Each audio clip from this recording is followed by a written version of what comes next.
Contraponto profano. Entoando um canto profano, eu sou o William Pedroso, músico e pesquisador. Enquanto estudamos música, a gente tem certas pessoas no nosso caminho que vão marcando a gente e algumas vozes que vão ficando marcadas na nossa memória e vão ajudando a gente a trilhar o nosso caminho, estudando, pesquisando e fazendo as coisas, né? E é engraçado que faz muitos anos que eu não falo com ela, faz muitos anos que eu não ouvi a voz dessa minha professora e eu lembrava perfeitamente de como soava a voz dela. E agora, num pré aqui, tive a surpresa de que essa memória era verdadeira e que a voz dela estava soando exatamente como eu me lembrava, né? Então, professora doutora Viviane Louro, obrigado por aceitar o convite para gravar aqui comigo, tá? Muito obrigada pelo convite, estou bem feliz. É sempre legal a gente reencontrar os alunos e principalmente ver que eles trilharam o caminho aí da música e que estão fazendo coisas muito legais. Então, assim, é um prazer mesmo te reencontrar. Só para situar o pessoal, quem não te conheça, quem é você, professora? Bom, vamos lá. Eu, Viviane Louro, né, como você disse, eu sou pianista de formação.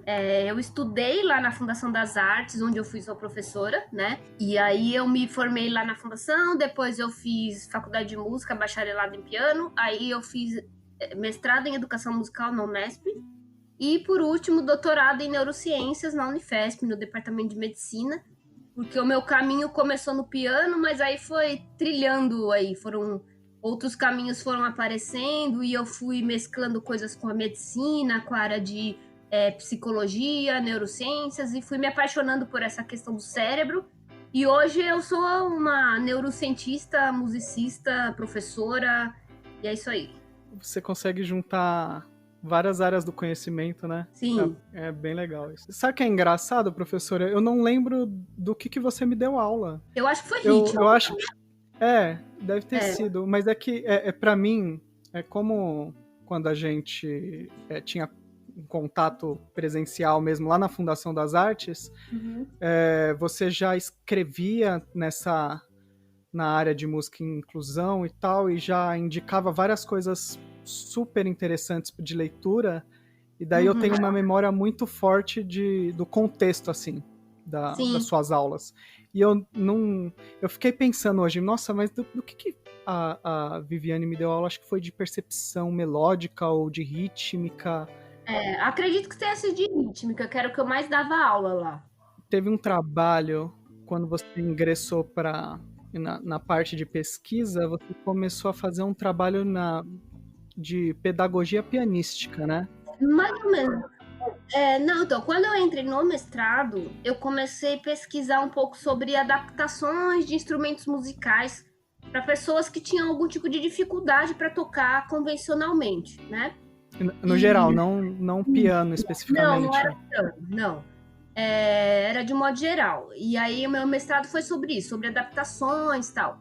Depois, eu fui enveredando mais para a área da educação musical, no sentido da musicalização, da iniciação musical, de trabalhos com grupos, né? E eu fui me afastando do piano, na verdade. E aí eu saí dessa questão do piano. E foi ganhando mais métier, assim, na parte de educação bem especializada, né? Isso, foi isso mesmo. Como que foi essa transição? De onde que veio essa sua sacada de no mestrado fazer essa dissertação de adaptações para estudantes de instrumento, né, que tivessem algum impedimento para tocar, e como que isso evoluiu para você começar a falar do cérebro das pessoas, como que funciona o cérebro das pessoas? Sim, então, na verdade, assim, eu nasci com uma deficiência, né, e tenho uma dificuldade motora, digamos assim, de locomoção. E aí, resolvi ser pianista desde muito pequena, eu nasci para ser pianista. E aí, sempre estudei piano, tal, aquela coisa, mas tive algumas dificuldades aí pelo meio do caminho, por causa das minhas limitações. Mas eu consegui, assim, resolver essas questões e me tornar pianista, né? Você tocava que tipo de repertório? Erudito. Eu sempre fui do erudito, né? E aí, assim, quando eu entrei no mestrado, eu tava meio em crise com o piano, porque eu era dessas que estudava 10 horas por dia, tal, aquela coisa toda. E eu tava, primeiro, bem cansada de estudar tanto, e segundo, naquela crise de todo mundo que é músico e não vem de família rica, né? Que é assim, com que eu vou ganhar dinheiro com piano erudito no Brasil, né? E entrei nessa crise e tal, e aí eu falei, eu precisava ampliar meus horizontes, fazer outras coisas e tal. E aí foi onde eu pensei em fazer o mestrado na área de educação musical para poder expandir um pouco mais. Eu já dava aula de piano nessa época, eu tocava piano e dava aula de piano. Mas eu nunca tinha pensado em fazer pesquisa, nunca tinha pensado em ir para a área de educação musical. Pra você ter uma ideia, quando eu entrei na faculdade, eu fiz a FAAN. Eu entrei em educação musical e eu não gostei do curso, porque tinha umas coisas lá de folclore, de aulas das metodologias de educação musical, e eu não me adaptei. Eu falei, gente, mas eu não quero isso pra minha vida, eu quero tocar piano, eu quero dar aula de piano. E aí eu fui pro bacharelado. Hoje eu me arrependo, porque depois isso me foi cobrado e eu não sabia muitas coisas que eu tive que correr atrás, né? Mas pra ver que, assim, eu não tinha nem a intenção de ser educadora, assim, musical, para trabalhar com grupos, crianças, musicalização, nada disso. E também nunca tive a pretensão, assim, de ser militante da causa de pessoas com deficiência, aquela coisa toda, nunca. Só que aí, quando eu entrei no mestrado, eu tinha que fazer um projeto e eu não sabia o que fazer de projeto. Eu tinha pensado em alguma coisa de ensino de piano para criança, repertório de piano para criança e tal. E aí, conversando com um dos professores da faculdade, na época, o Orlando, ele falou assim, mas Vi, você tem uma história pessoal de algumas dificuldades em relação ao piano, você teve que adaptar uma série de coisas, né? Por que você não usa essa sua experiência pessoal para fazer uma pesquisa? Porque ninguém fala disso. E aí me veio uma ideia assim, pode ser legal para entrar no mestrado, entendeu? Mas foi uma coisa puramente assim, pode ser um projeto interessante para passar na prova. Foi isso que eu pensei. E daí depois resolve isso, né? E depois que eu entrar, aí eu faço alguma coisa de piano, que é o que eu quero, entendeu? E aí foi muito maluco, porque aí eu acabei entrando, de fato, foi um assunto que chamou a atenção por ser muito diferente, ainda mais 20 anos atrás, né? Ainda é diferente hoje, imagina 20 anos atrás. Entrei, mas já pensando assim, em fazer de repente alguma outra coisa e tal. Só que nessa, né, pra entrar tem que escrever o projeto, eu comecei a escrever, comecei a ler algumas coisas e comecei a ver que, na verdade, ninguém falava disso e tudo que eu ia buscar nessa área, eu encontrava musicoterapia, falando de reabilitação. E aí fui conversar com alguns professores de música e ouvi coisas do tipo assim, mas pra que, sei lá, uma pessoa com deficiência vai querer estudar música? E aí eu comecei assim, me sentir meio ofendida, entendeu? Porque falei, mas por que a pessoa não pode estudar música, entende?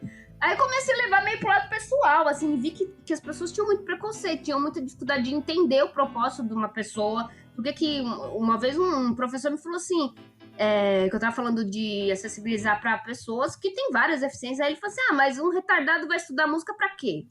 Nossa, e eu achei aquilo tão agressivo, entendeu? Eu falei assim, mas peraí, como assim?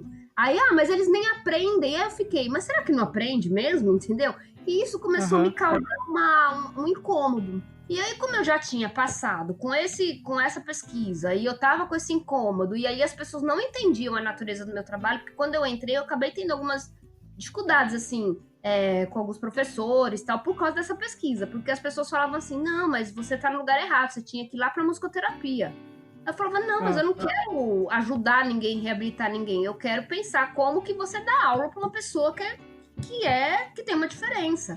E aí eu me deparei com essas falas todas. Não, mas por que uma pessoa assim vai querer estudar? Mas não tem como um cego tocar, não sei isso, não sei aquilo. E aí, justamente por essa dificuldade de entendimento, eu comecei a ficar irritada. E por ficar irritada, agora eu vou fazer essa porcaria desse trabalho. Foi meio assim. Pra afrontar, né? Sim, eu falei, eu funciono bem assim, entendeu? No ódio. Minha gente, não me deixe com raiva, porque aí eu vou fazer, entendeu? E aí foi meio que isso. Então não foi uma coisa, da minha vida, a missão da alma, nada disso, não. Foi bem essa história. Só que aí quando eu entrei e comecei a pesquisar, que eu vi que não tinha nada mesmo, estava bem desesperada, eu fui procurar quem pudesse me ajudar. Porque as pessoas não conseguiam entender o que eu estava querendo falar. E aí eu me deparei com a ACD, que é aquela Associação de Crianças com Deficiência, né? E lá tinha um setor de música, de musicoterapia, na verdade. E aí eles tinham aberto para estágio. E aí eu entrei para fazer estágio lá, consegui entrar. E aí, mesmo o meu trabalho não sendo de musicoterapia, eu comecei a aprender muitas coisas interessantes lá, porque era um hospital, né? na área de medicina, na área de saúde, e comecei a linkar com aulas de música, né? Falei assim, nossa, isso aqui que eles fazem aqui no setor de musicoterapia daria para fazer uma aula de piano, por exemplo, né? E comecei a fazer esses links. E lá eu conheci um médico que passou a ser meu orientador no mestrado, e eu sempre brinco que ele é meu anjo da guarda, porque ele que deu um rumo assim na minha vida, entendeu? Quando eu fui conversar com ele era professor de metodologia lá da ACD. Metodologia da pesquisa. E aí eu fui conversar com ele falou, nossa, seu trabalho é muito legal, é muito interessante. E ele foi o único que entendeu que eu não estava falando de musicoterapia, que eu estava falando de processo de aprendizado. E eu falei, gente, que surreal, entendeu? Eu dentro de uma universidade de educação musical, ninguém entende o que eu tô falando, e o médico entendeu o que eu tô falando. Foi um pouco de sorte também achar um médico que entendesse do que a ponte que você queria fazer, né? Muita. Entre as perguntas, assim, das áreas. Exato. Porque o que é super interessante, assim, às vezes é até sintoma de uma pergunta que precisa ser respondida, é isso, né? Às vezes os colegas da área não estão entendendo para que fazer aquela ponte e tal, daí você decide se você vai apostar em seguir, descobrir se aquela intuição ali precisava ser respondida mesmo, né? E agora, depois, com o passar do tempo, você é uma pessoa com uma baita relevância, sua pesquisa tem uma puta relevância aí, e as perguntas precisavam ser respondidas, precisava de gente fazendo mesmo, né? Pois é, e foi esse o trajeto. Aí ele passou a ser meu grande, assim, aliado e me ajudou muito em tudo. E lá na CD a gente tinha aula com os médicos, né? Isso era um estágio muito... Não era só um estágio que você fica observando os pacientes e tal, você tinha que ter aula. Então, foi onde eu fui entrando em contato com a coisa da medicina. Então, eu tive aula com fono, com fisioterapeuta, com psicólogo. E aí eu fui vendo que, na verdade, todas as áreas davam para se conversar, entendeu? E que quando a gente pensa de forma mais ampla, a gente atinge muito mais o outro. E eu comecei a me apaixonar pela coisa da medicina. E aí fui juntando cada vez mais esse conhecimento da medicina com o aprendizado musical, com a educação musical. E aí fui entendendo a importância de entender como o cérebro funciona. Tive algumas aulas de neuro e achei incrível. E nessa caminhada aí eu fui me apaixonando pelas neurociências. E aí comecei a estudar por conta, né? Comecei a ler muita coisa de neuro e tal, sozinha mesmo. Fiz umas aulas como ouvinte lá na Unifesp, porque esse médico que era da CD, ele também era chefe do departamento de medicina da Unifesp. Então eu tinha meio que um acesso livre lá na Unifesp. Então ele deixou assistir algumas aulas, aí eu fiz aula no laboratório de anatomia, né? Fui ver como era uma dissecação, abrir corpos. E aí, assim, aquela coisa que é um mundo, outro mundo, né? Pra quem é pianista, nada a ver, de repente você tá abrindo um cadáver, né? E aí, assim, isso foi me atraindo cada vez mais e eu fui me apaixonando pela neuro. E aí, estudando, eu fui entendendo a importância de entender o funcionamento do cérebro para eu poder estudar melhor, para eu poder dar uma aula melhor. E ainda mais que eu comecei a trabalhar, né, nessa área. Então, eu trabalhava muito com crianças com autismo, com síndrome de Down, com esquizofrenia, com pessoas que têm um comportamento e uma cognição muito diferente. Então, os métodos tradicionais não funcionam muitas vezes. Então, o que funciona? Não sabia, não tinha nada definido ainda, né? Há uns 20 anos atrás, do que funciona. E aí foi isso, eu comecei justamente juntando esse conhecimento da medicina com as coisas das adaptações, com o que eu sabia de música, com o que eu fui aprendendo de neuro, e fui criando, inventando coisas, algumas funcionaram, outras não funcionaram, e assim eu fui aprofundando o estudo. E realmente me apaixonei pela área de neuro, e resolvi fazer o doutorado nisso. Quando você era pianista, você era uma pianista obcecada, né? Piano. Obcecada. Quando seu objeto começou a ser a coisa da cognição e de como as pessoas ouvem música diferente e organizam a música diferente no cérebro delas, isso virou uma obsessão também. Também, eu acho que eu sou louca mesmo, entendeu? Assim, eu sou obcecada, devo ter toque, alguma coisa, porque eu falei, não aguento mais estudar 10 horas de piano por dia. Eu fui estudar 10 horas de neuro por dia, entendeu? Não adianta. Você toca piano hoje em dia ainda? Você performa ou você só em aulas? Como que é? Então, eu fui cada vez mais me afastando do piano por muitos motivos. Um é tempo mesmo, porque comecei a estudar uma outra área praticamente, né? Requer muito tempo. Também comecei a trabalhar, dava muita aula, não tinha tempo mesmo de estudar. Mas eu também fui. Não é que eu fui me desencantando com o piano, não. O piano é minha paixão. Eu tenho um piano em casa, eu toco pra mim, assim. Eu não faço mais concerto, essas coisas, né? Mas toco piano. Agora, é a paixão da minha vida. Mas eu fui, assim. Quanto mais eu fui estudando neuro e também estudei bastante coisa de psicologia, mais eu fui ficando meio. Como é que eu posso dizer? Embirrada com a área de música, entendeu? Num sentido, Aham. assim, que eu acho que se faz muita coisa errada no sentido de o processo de estudo é muito errado, essa coisa muito da competição, de ter que tocar e da performance, tarará. Essas coisas todas começaram a me desencantar, eu não queria mais pertencer a esse espaço, entendeu? Sei, Dessa coisa sei. competitiva, dessa coisa do, nossa, eu tenho que gravar o CD e ganhar o concurso, e, você é aluno de quem? Ah, então você é melhor que o outro. Aham. Essas coisas eu não tava mais afim disso. É amigo de quem pra ver se toca o concerto, né? É, exato. Ah, eu toco de Rachmaninoff. Ah, eu toco de Beethoven. Então você é melhor que o outro.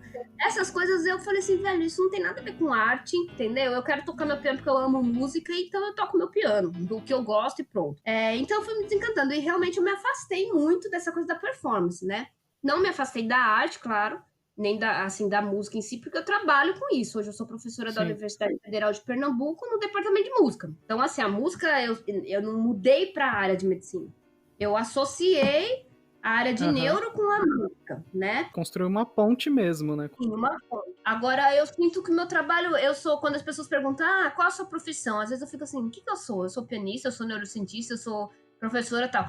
Aí eu sempre falo assim, que eu sou professora. Eu acho que eu me encontrei nessa área da educação mesmo, entendeu? Aham, sem querer, meio sem querer, né? E totalmente sem querer, eu me encontrei na área da educação. E hoje eu sou meio assim, não sou militante de causa nenhuma, mas se eu fosse falar assim de alguma causa tal, eu acho que é dessa da gente expandir os horizontes, entendeu? E ver a educação como uma coisa maior, como processo de aprendizado, e não tanto como chegar no lugar X, a performance X, e, enfim. Essa Sim. coisa meio neurótica da área de artes, que você sabe muito bem como é que é, né? Sei, E sei.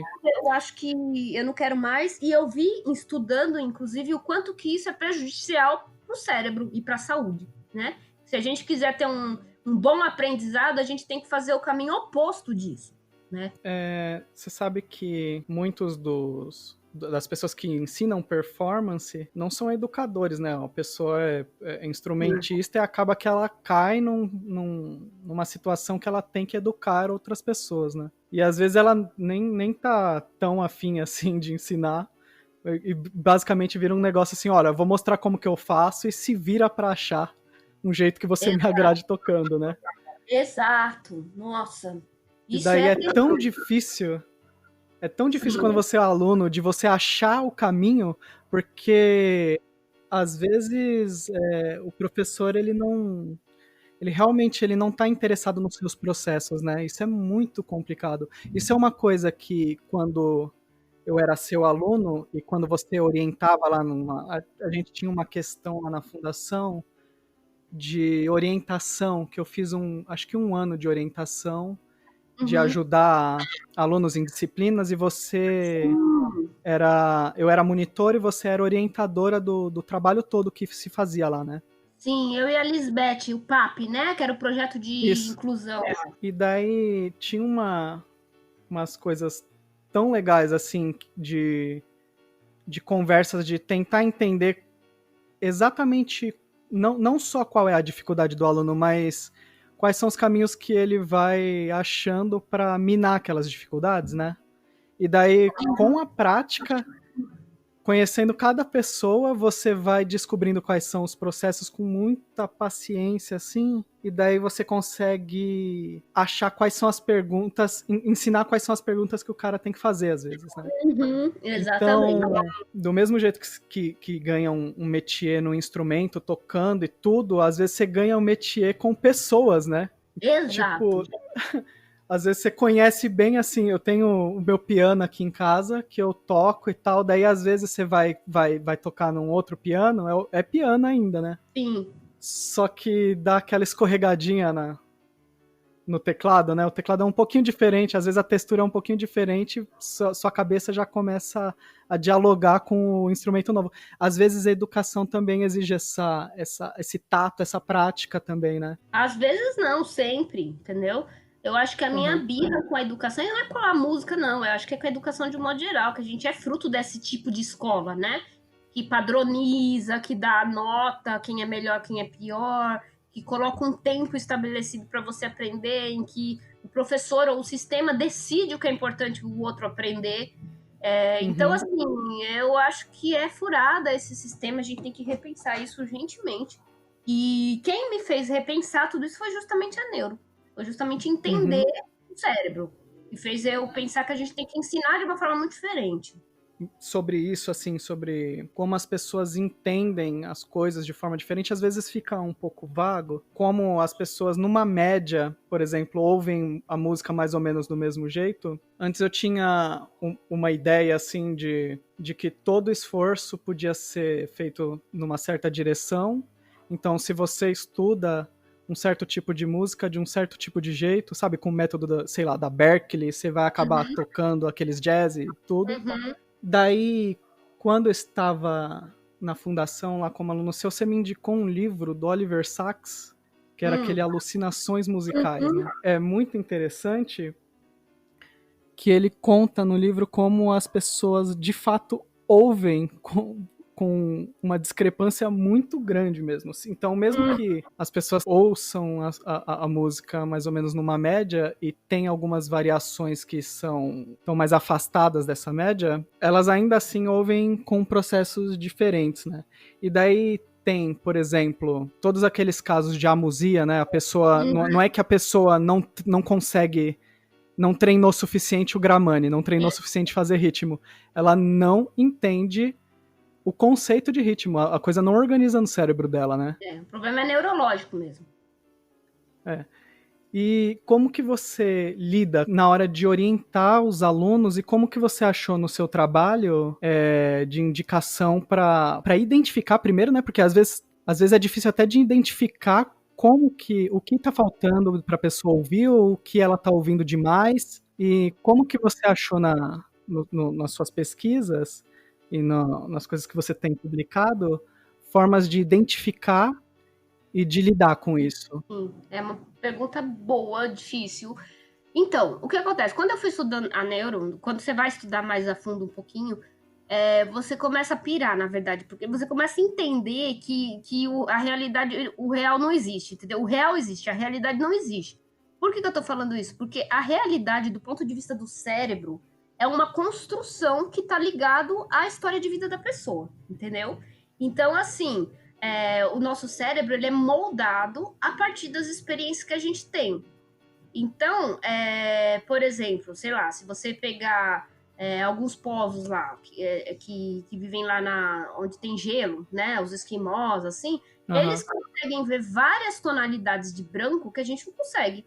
Porque eles vivem num lugar que só é branco, entendeu? Mas aí tem o branco, um branco diferente do outro, tem 15 tipos diferentes de branco. Você fala, meu Deus, como é que é isso? O meu cérebro não é capaz de ver isso. Então você começa a entender que, então talvez, né, existam cores que eu não vejo, existam sons que eu não veja, que eu não ouça, né? Então você vai entendendo que a realidade, do ponto de vista do cérebro, ele é uma construção social. Você tem um vocabulário, né, que você vai construindo a partir de experiências. Exato. E aí, isso serve para tudo, para som, para visão, para sensação, para tato. E é uma coisa muito louca. Por exemplo, um exemplo bem real. Quando eu vim para Recife, morava em São Paulo. Quando eu vim para Recife, é um calor assim absurdo, entendeu?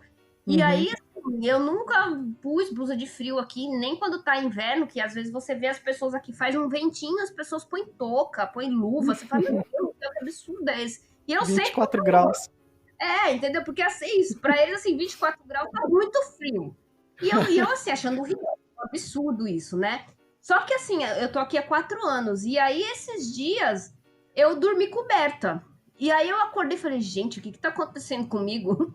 Né? Porque eu jamais pensaria em dormir coberta com o calor que tá fazendo aqui. Mas o que acontece? O meu corpo, de alguma forma, já foi acostumando com o calor, né? Porque é só calor o tempo inteiro. Então, quando faz menos calor, Eu já tô sentindo. Aham. Então, o ventinho que bate, eu já acho frio. E é uma coisa que antes não acontecia.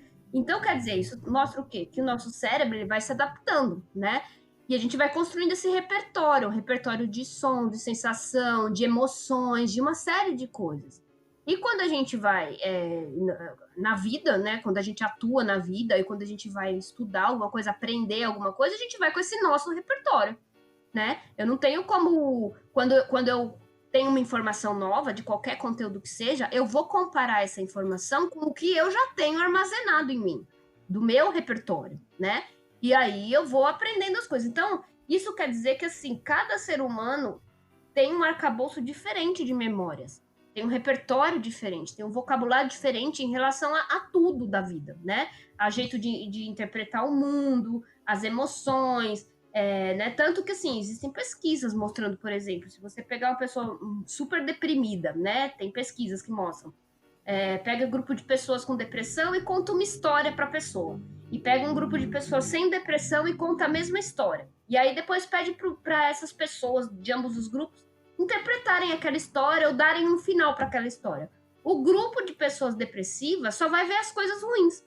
Vai não só as coisas ruins, mas assim, sempre vão dar finais trágicos, finais tristes. E o grupo de pessoas depressivas vão interpretar de outra forma. Mas é a mesma história. O que muda?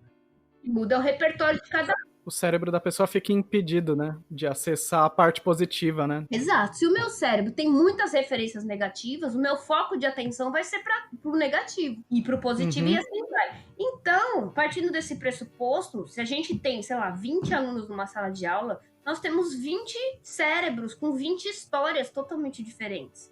Entendeu? Que tem 20 repertórios, 20 arcabouços de memória, 20 formas de ver o mundo. Então, é muito complexo eu achar que eu vou dar uma aula e que eu vou atingir as 20 pessoas da mesma forma. Impossível. Então, sim. A neuro me ensinou isso, me ensinou a ter esse olhar um pouco mais individualizado, mesmo em grupo, né? Tentar entender as pessoas de uma forma um pouco mais individualizada. Eu acho que esse foi um ganho. E aí eu já esqueci sua pergunta. Fala de novo a pergunta. Eu também não lembro bem de onde eu tinha essa parte. Mas que era alguma coisa como que eu fui personalizando, né? Entendendo o processo do aluno, um negócio assim. Ah, sim. E daí como você encontrou formas de orientar para que as pessoas possam identificar quais são as necessidades do aluno para aquelas situações específicas e como sobrepujar isso, né? Como passar por cima disso e tal. Então, fazendo um gancho com isso que eu acabei de falar, justamente a forma melhor disso que você está falando, de poder criar uma técnica ou, enfim, uma adaptação, algo para eu poder entender a particularidade do meu aluno e poder ajudar ele a aprender, é justamente eu conhecer o aluno, entendeu? Eu conhecer essa história dele, eu conhecer justamente o que é que ele já traz de conhecimento, de medos, de frustrações, de expectativas, porque isso tudo vai influenciar no aprendizado, né? E aí, a partir disso, por isso que tem que ser individualizado esse processo, nesse sentido, né? E a partir disso, eu também vou entender aquela dificuldade dele, porque ele pode ter uma dificuldade X que eu posso achar que é, sei lá, dislexia, e quando vê é uma trava emocional, entende? Se eu não entender o contexto, se eu não entender da onde está vindo aquele problema, exatamente qual é o problema, e aí eu vou ter que especular, né? Vou ter que especular a partir de testes, a partir de questionários, conversa, se é criança, falar com os pais, conversar com os outros professores, tentar entender que cérebro é esse que está na minha frente, por que esse cérebro não está aprendendo determinadas coisas. Se eu entender isso, aí eu vou poder começar a pensar como agir, porque se eu entendo que é uma trava emocional, talvez não seja eu que vá resolver. O menino precisa de um psicólogo, né? Se eu entendo que, sei lá, é um problema neurológico, por exemplo, de processamento auditivo, esse menino vai ter que ir para um fono. E aí eu vou ter que fazer um trabalho associado com fono. Agora, se eu entendo que, por exemplo, no fundo é porque ele tem muito medo de mim, porque ele acha que eu sou brava e que minha matéria é muito difícil, então eu vou ter que, na verdade, mudar minha relação com ele, o jeito de eu dar aula, para ele se sentir mais à vontade e conseguir aprender, percebe? Então, assim,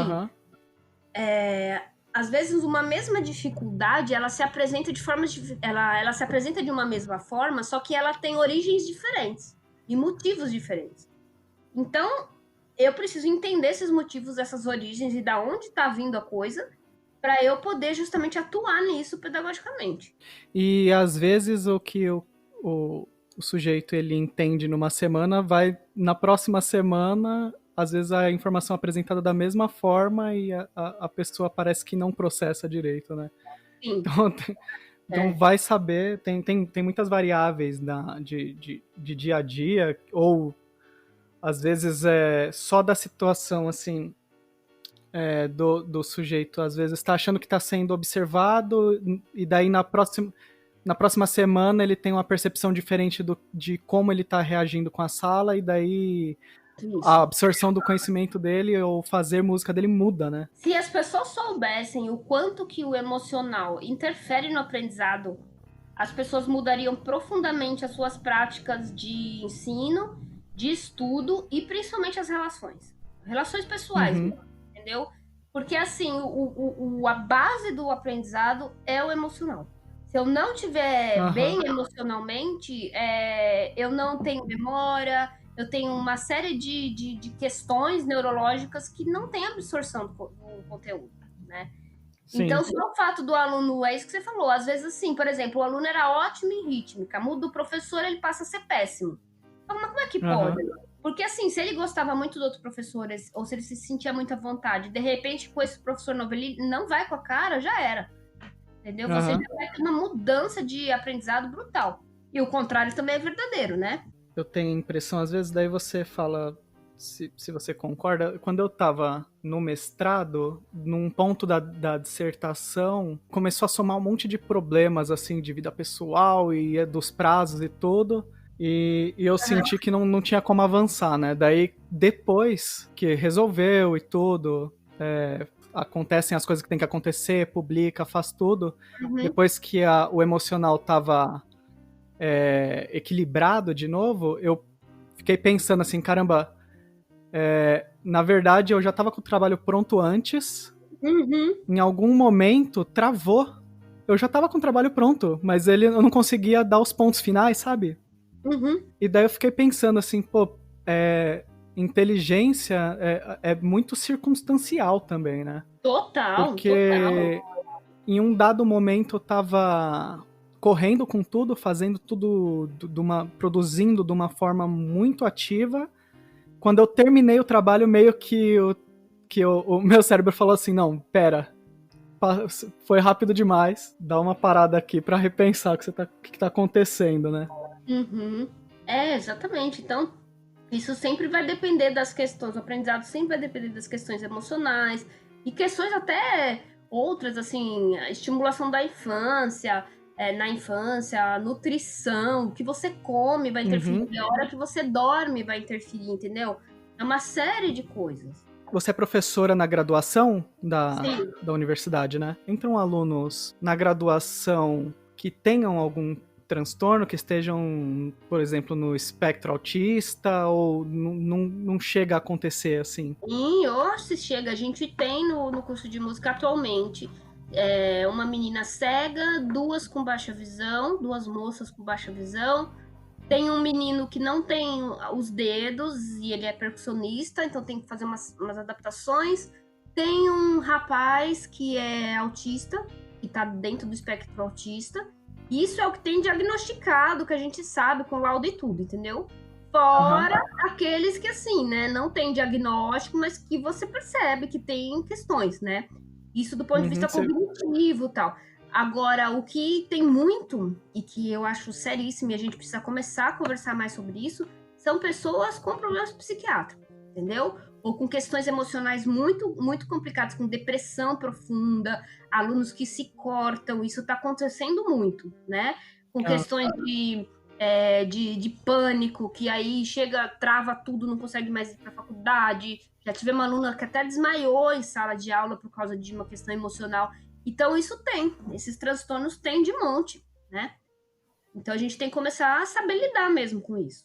Lá na graduação de várias universidades, assim, escutando colegas falar, às vezes a pessoa fica dependente de ansiolíticos, né? Total.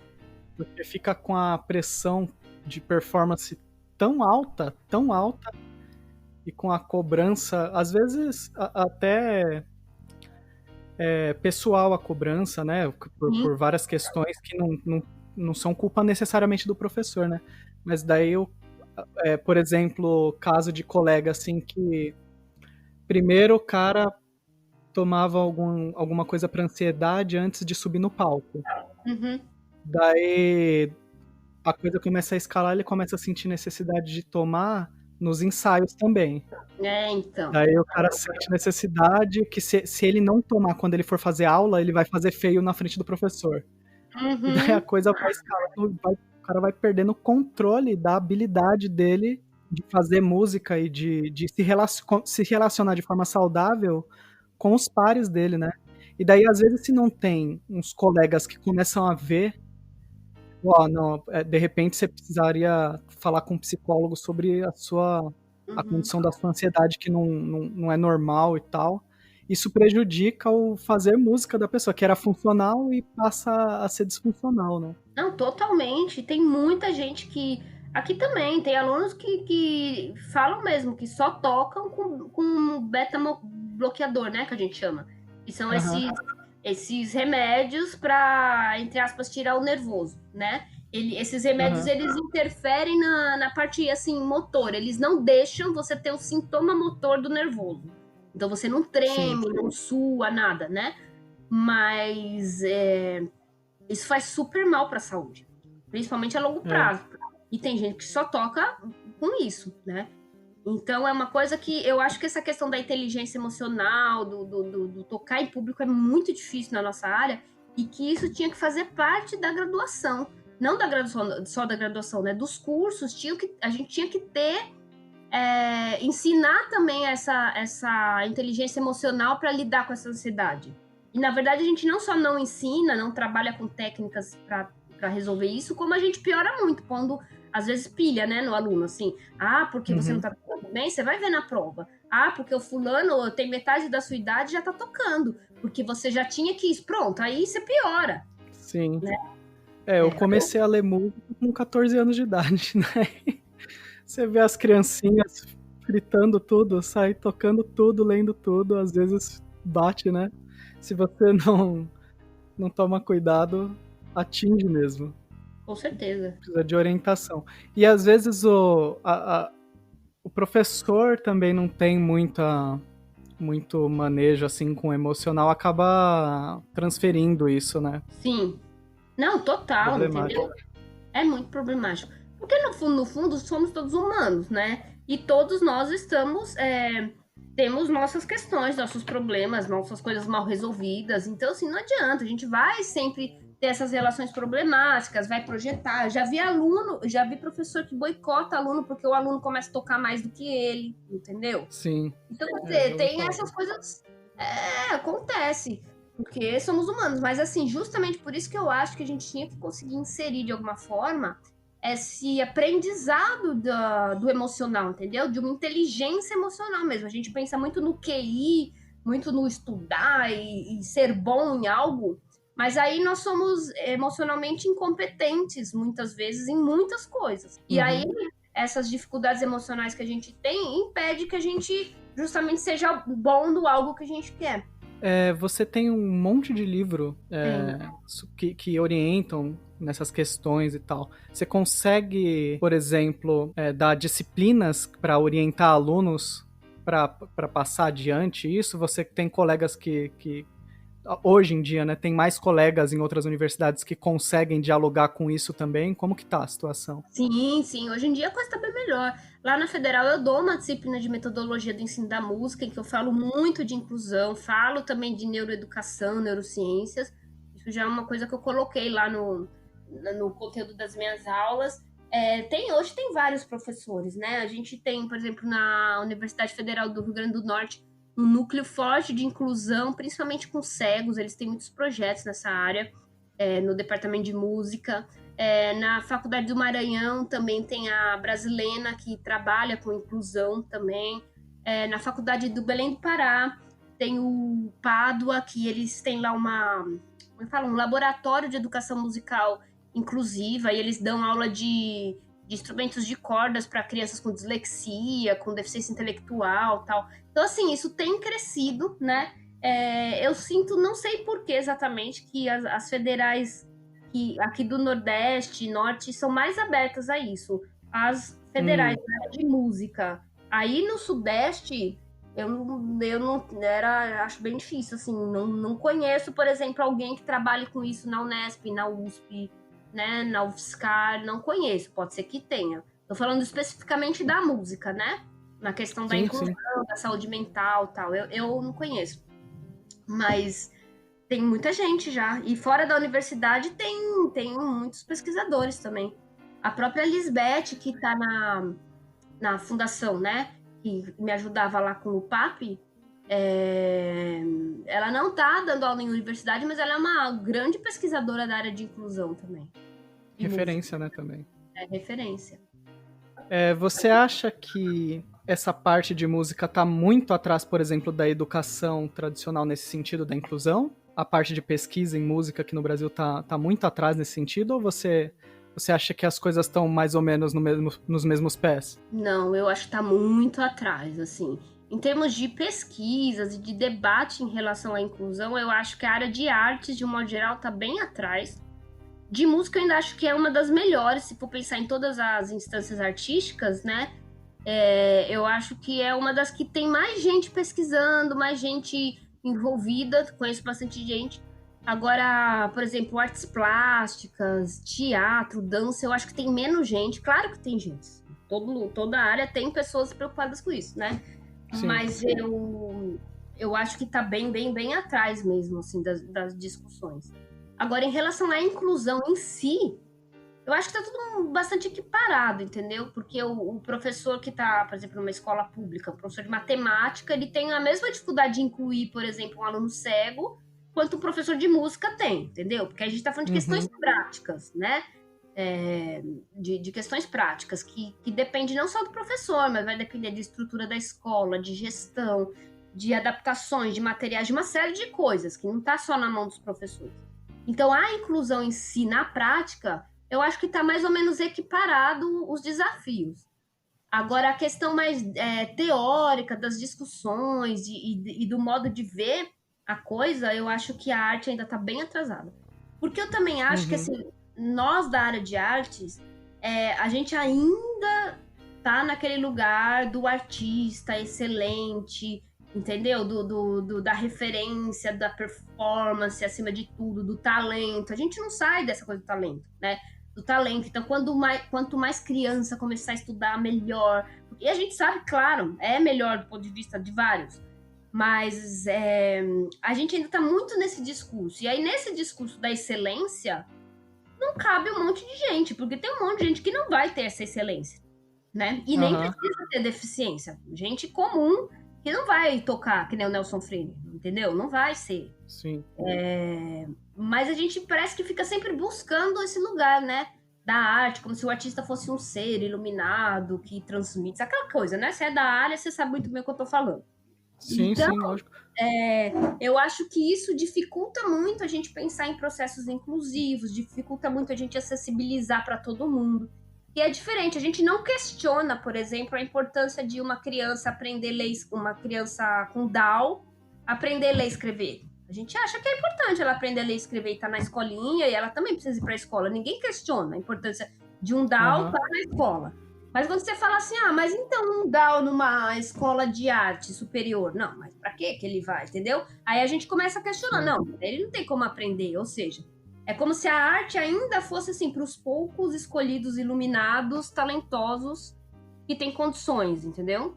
Do mesmo jeito que na escola regular, quando você não tem aula de música, por exemplo, eu não tive aula de música na escola, não tive acesso a isso, eu depois, assim, você fica pensando que você teve roubado uma parte da sua herança cultural e do que você faz parte como povo, né? Com certeza. E daí parece que tem gente que quer estender isso sempre pra todas as frentes, assim, tipo, pra que vai ensinar música E daí tem essa questão da graduação que você tá falando, pra que esta pessoa vai entrar na graduação, né?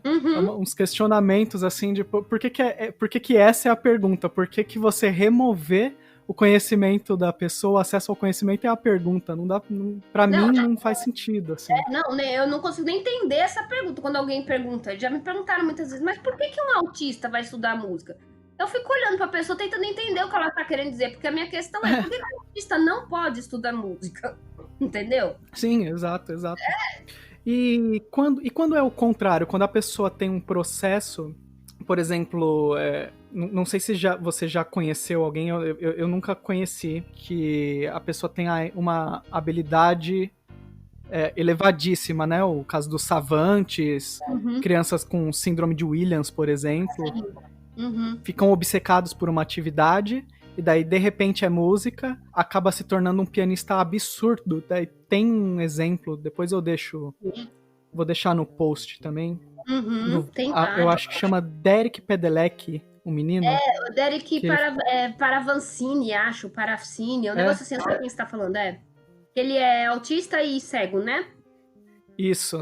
Toca muito. Daí o cara toca um absurdo, mas mesmo assim, essas pessoas também não têm penetrabilidade pra performance e tal. Você não vê. Você vê a coisa colocada meio como, que curioso. Sim. Aquele menino que toca um absurdo. Pô, curioso. O cara tocando, fazendo umas coisas absurdas, assim. Sim. E aí você pensa, né? Por que esse menino não tá ganhando a vida como artista? Ele é um puta artista. Sim. Ele toca pra caramba. E ele toca popular, ele toca erudito, ele toca jazz, ele toca tudo. Entendeu?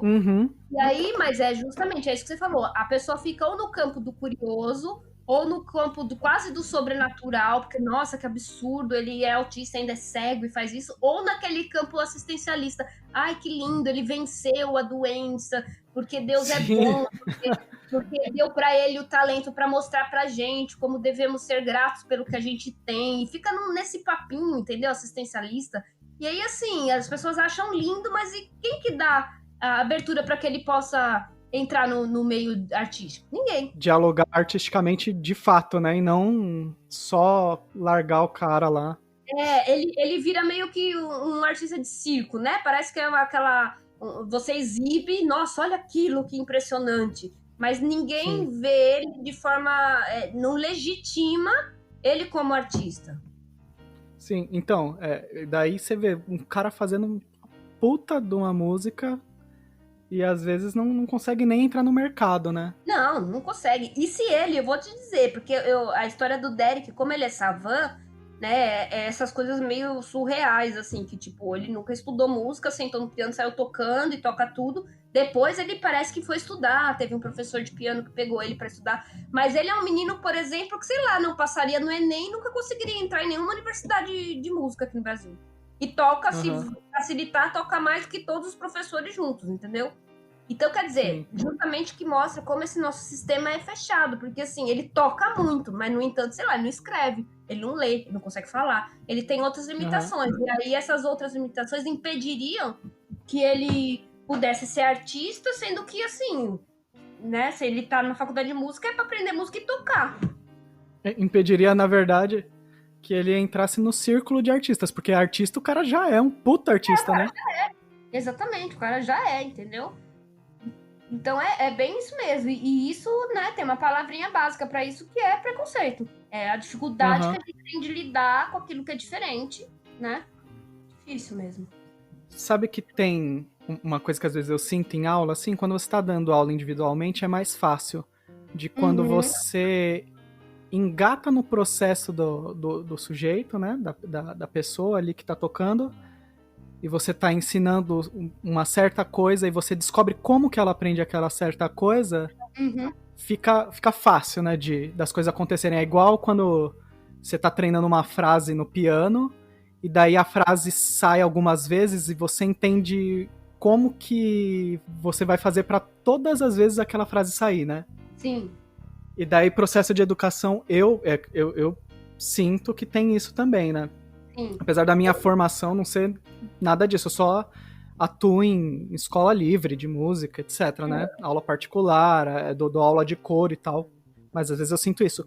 E daí, quando você tá, por exemplo, regendo um coro, tem um pouco isso também de você achar qual que é o espaço comum que aquelas pessoas vão aprender, né? Uhum. E daí, quando você entra, as coisas passam a funcionar. Então, aqueles primeiros ensaios de coro amador, assim, que sempre são meio patinando. E não é que as pessoas cantam mal, e não é que as pessoas estão muito desafinadas ou muito fora, é que você vai achando como você vai fazer para aquelas pessoas entrarem no espaço uma das outras e começar a ter um processo ali, né? De aprendizagem.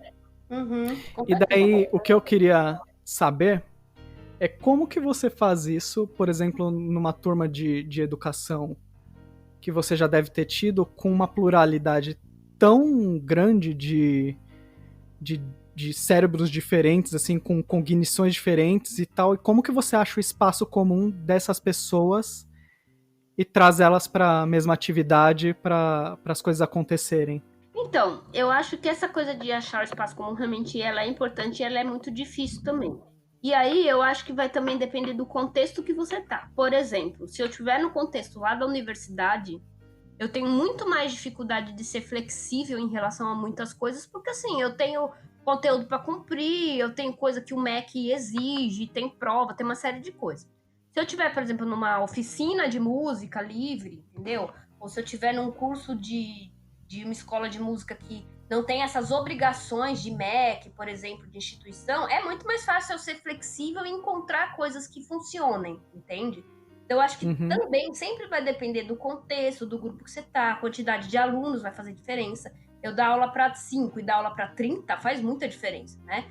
Então, eu tenho que sempre pensar no contexto. Mas o que eu tento, como eu disse, é sempre tentar entender um pouco a realidade dos alunos, né? E aí, assim, para mim o espaço em comum é o assunto que eu tô tratando. Aquele é o espaço em comum. Eu não vou pensar numa coisa tipo universidade ou a Fundação das Artes, né? Vamos pensar uma coisa um pouco mais livre. O espaço comum seria, por exemplo, o assunto. Então, a gente está trabalhando, sei lá, sobre instrumentos sei lá, apreciação musical, né? Então, de repente, eu tenho nessa minha turma uma pessoa com uma cognição muito boa, e aí eu posso dar para ela um texto sobre estética musical e apreciação, e ela vai, enfim, ler alguma coisa sobre história da música e tal. E aí eu posso dar para um outro aluno com uma cognição super baixa, digamos assim, sei lá, um jogo de ligue os pontos em que tem os instrumentos que a gente anda debatendo na sala de aula. Entende o que eu tô querendo dizer? Sim. Né? Trabalhar com várias propostas diferentes dentro do mesmo assunto. Eu não vou dar outro assunto, eu tô com uma mesma turma. Mas se eu entendo que aquele menino ele não consegue ler e escrever, eu não vou dar um texto para ele. Eu posso trabalhar com figuras, eu posso trabalhar com coisas auditivas, eu vou trabalhar dentro do potencial dele, né? Teve uma época que eu tive um grupo de teatro aí em São Paulo, com pessoas com deficiência, e a gente teve um trabalho muito, muito legal, porque assim, eram pessoas que tinham todo tipo de deficiência e também tinham alunos sem deficiência. E aí nós montávamos espetáculos e tal, eles tocavam, eles faziam tudo, né? E aí eu lembro que a gente pensou assim, bom, a gente precisa construir um roteiro do espetáculo para que eles possam estudar em casa, né? E aí o que nós fizemos? Nós dividimos o grupo entre as pessoas que escreviam, que eram as pessoas que não tinham deficiência ou que tinham deficiência leve, né? E os meninos que tinham dificuldade de escrever. E aí, o pessoal que escrevia, cada um montou o seu roteiro, escrevendo mesmo como que entendia a ordem do roteiro e tal. E os meninos que não escreviam, nós montamos um roteiro com figuras, né? Então a gente ia ajudando eles, cada um tinha lá um monte de revista, a gente, o que acontece na primeira cena? Na primeira cena entra um cara e ele tá triste e ele cai no chão, ótimo. Então vamos procurar aqui na revista algo que simbolize isso. Aí cada um pegava o personagem caído lá de uma revista diferente, ou seja, no final todo mundo tinha um roteiro que era da mesma história, mas cada roteiro era totalmente personalizado, entendeu? Dentro do que cada um conseguia. Então é esse tipo de coisa que a gente tem que começar a fazer. Como eu disse, claro, se eu tô dentro de uma universidade, vai ser muito difícil eu falar assim, então você desenha e vocês vão compor a sinfonia, entendeu? Aí eu tô dentro de um ambiente que tá trabalhando em prol da profissionalização das pessoas e tal. Mas eu também entendo que, assim, numa faculdade, dificilmente vai entrar alguém num nível cognitivo tão difícil, né? Tem uma série de provas para poder entrar. Então, as pessoas que entram são as pessoas que conseguem acompanhar esse senso comum, digamos assim, consegue acompanhar e talvez precise de algumas adaptações. Por exemplo, a menina que é cega lá que eu falei da universidade, eu trabalho muito com vídeos, com filmes e com documentários, né? E aí, quando ela foi ter aula comigo, eu pensei, poxa, eu vou ter que repensar algumas coisas. Então, assim, por um lado, eu não poderia falar assim, vou mudar tudo, porque, assim, aqueles vídeos eram importantes para as aulas e os outros alunos podiam ver o vídeo, né? E aí, ela tinha toda a dificuldade. Então, aí, o que eu fiz? Eu fiz coisas do tipo assim, por exemplo, trabalhei com mais textos do que vídeos nessa turma, e aí com a turma toda, porque ela conseguia ler a partir do programa do computador, né? Eu troquei alguns vídeos, então vídeos que eram em outras línguas e que tinham a legenda, tinha legenda, eu troquei, eu pus só filmes que tinha dublagem, que dava para ser dublado, porque aí ela ia acompanhando as falas e a gente ia fazendo audiodescrição, ela ia entendendo o que estava acontecendo no contexto, né? Muitas vezes eu mandei para ela o vídeo na semana anterior à aula, porque aí ela já assistia em casa com o pessoal da casa dela que já ia ajudando ela a entender o contexto. Então, quando ela chegava em aula, ela já tinha visto algumas coisas, né? E fui trabalhando nessa perspectiva. Então, ou seja, é uma menina que acompanhou o curso como todo mundo, fez um ótimo trabalho no final, um seminário e tal. Mas eu tive que fazer algumas adequações, entendeu? Então, vai depender sempre do grupo que você tá. Para esse grupo da faculdade, foram adequações muito simples e fáceis de fazer. Mas se eu tô com um grupo que eu tenho sem deficiência e gente que, sim, nossa, não fala, não mexe, não anda, aí eu tenho que realmente pensar estratégias muito mais incisivas, né? E aí, talvez, como eu disse, trabalhar com grupos menores, entendeu? Subgrupos, e funciona bastante. Sempre tá disposto do professor negociar como aquele conteúdo vai acontecer com aquele grupo de alunos, né? Daí precisa ter tá disposto, né? Dá muito trabalho isso. Muito mas tá disposto a às vezes ficar refazendo o trabalho, né? Sim. Porque cada grupo de pessoas vai precisar de um tipo de atenção. Daí o trabalho do semestre passado, às vezes você precisa tomar um cuidado para que as coisas funcionem de fato, né? No fundo, deveria ser isso sempre, né? Sim, para todo mundo, né? Mas às vezes o pessoal quer dar sempre a mesma aula e às vezes a aula não funciona faz anos, né?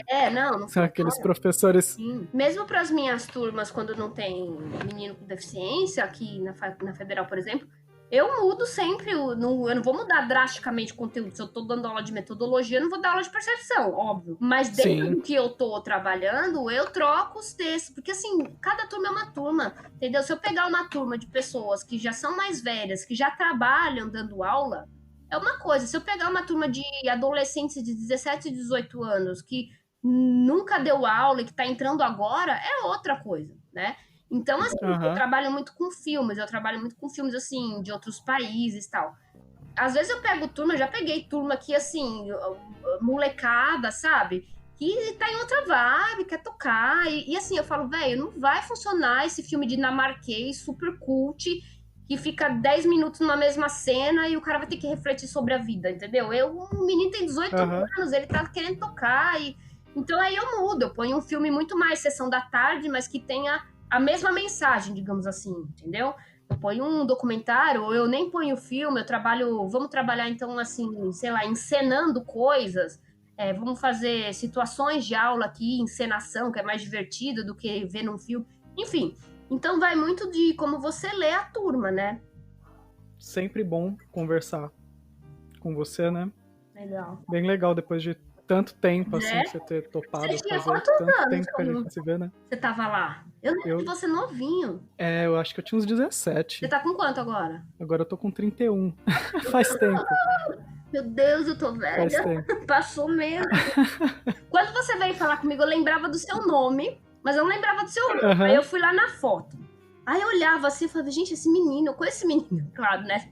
Mas aí eu fui, porque você tá de cabelo comprido, aí eu fui numas fotos de cabelo curto, aí eu lembrei dele. Falei, é ele.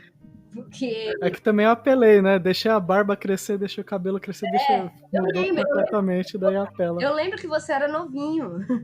Engraçado. Eu tinha um cabelinho curtinho, sem barba, que agora parece que tá fugindo da polícia, deixei a barba crescer, tô totalmente Caramba, meu, diferente. 31 já. Passa. Meu, muito obrigado. E indica onde as pessoas acham as coisas que você tem pra ler e como as pessoas te encontram pra acompanhar o seu trabalho, que é um puta de um trabalho interessante. Tá. Então, tem o Facebook, Viviane Louro, tem o Instagram, que é Vivi Louro, né, também. O Instagram eu fiz faz pouco tempo, não sei mexer direito, mas eu tenho lá. É fácil me encontrar no Facebook também. E eu tenho um site que é Música e Inclusão. Se colocar lá Música e Inclusão ou Música e Inclusão Viviane, vai vir com certeza no Google.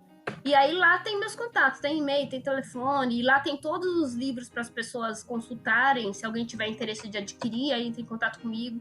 Tem textos gratuitos para baixar, artigos, tem bastante coisa no site. Sim, eu acho que eu lembro quando você começou esse site, você compilava um monte de textos e de artigos científicos do que estava sendo produzido e o pessoal mandava para você o que era acesso aberto, né? É meio isso, mas É o meio mesmo? que um portal, né? Ele é meio que uma plataforma, digamos assim. As pessoas vão me mandando, às vezes eu acho coisas nas revistas e vou postando lá. É um lugar bom de consulta, assim, para quem está pesquisando sobre a área. Meu, muito legal, professora. Obrigado pelo papo, hein? Imagina, obrigada a você pelo convite. Precisando, a gente marque outras aí. Então é isso, pessoal. Obrigado por ouvir. Entrem nas redes sociais do Contraponto Profano, @Contraponto Profano no Instagram. Tem a minha pessoa lá também no Instagram, que é o Will Pedroso, WILL.Pedroso com Z.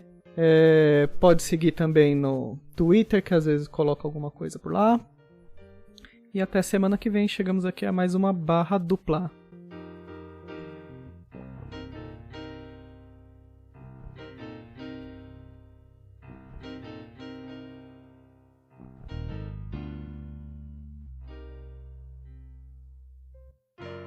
Você ouviu Contraponto Profano.